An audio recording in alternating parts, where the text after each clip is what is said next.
Demandar o no demandar? Aquesta és la qüestió. Molts clients em pregunten, val la pena posar una acció judicial per a aquest tema?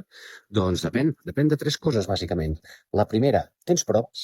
Tens proves que això ha passat així com m'expliques i que realment el dret et dona la raó? Llavors, necessitem proves els advocats. No s'hi val un testimoni que ha vist, que ha dit, que li han dit, que li han explicat. No. Papers. Volem papers, fotografies, eurofactos, contractes, pericials.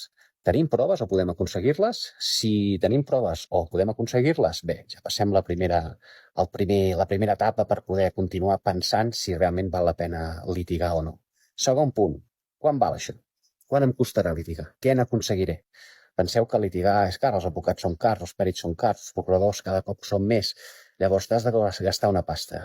I a més ara han posat aquest requisit de procedibilitat que en diuen, que és una negociació obligatòria abans de posar la demanda. Per tant, normalment l'advocat us pot fer aquesta feina i jo, de fet, aconsello que el propi advocat que us porti el litigi faci aquest intent de negociació prèvia perquè aquest és l'advocat que sap què es pot i què no es pot aconseguir en judici. Per tant, també en els seus honoraris li heu de preguntar quan li costarà aquesta negociació prèvia. Per tant, ja tenim dues coses.